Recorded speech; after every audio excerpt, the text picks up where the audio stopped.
జిల్లా పరిస్థితి.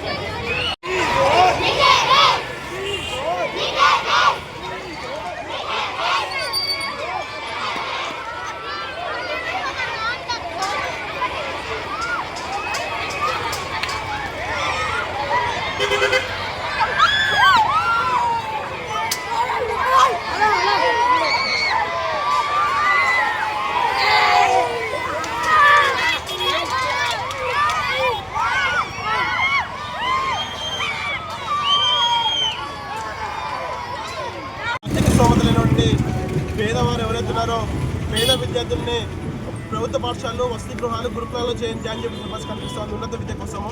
కానీ ప్రభుత్వం ఉన్నత విద్య పేద విద్యార్థులకు అందిస్తామని చెప్పేసి వారి సమస్యలు పట్టించుకోని పరిస్థితి తెలంగాణ రాష్ట్ర ప్రభుత్వం కనిపిస్తూ ఉంది. దానికి నిదర్శనమే నారాయణపేట జిల్లాలో అనేక మంది విద్యార్థులు ఫుడ్ పాయిజన్ అయ్యి గత 10 రోజులుగా హాస్పిటల్ చుట్టూ పాల్గొతున్న పరిస్థితి కనిపిస్తూ ఉంది. సరిజన విద్యార్థి మరణించిన పరిస్థితి కనిపిస్తూ ఉంది. అయినప్పటికీ కూడా నేటికి తెలంగాణ రాష్ట్ర ప్రభుత్వం స్పందించలేదు. హైకోర్టు మందలించినా కూడా కనీసం రాజకీయ నాయకులు కావచ్చు, ఎమ్మెల్యేలు కావచ్చు కనీసం స్పందించడం లేదు.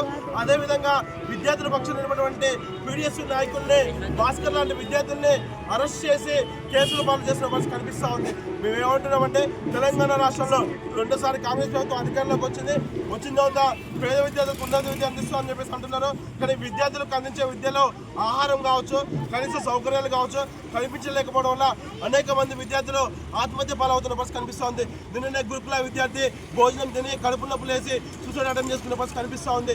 సరిత విద్యార్థి ఆత్మహత్య చనిపోయిన పరిస్థితి కనిపిస్తూ ఉంది. మధ్యాహ్న భోజనం విక్రించి మోషన్స్ అయ్యి విద్యార్థులు రోడ్డెక్కిన పరిస్థితి కనిపిస్తూ ఉంది.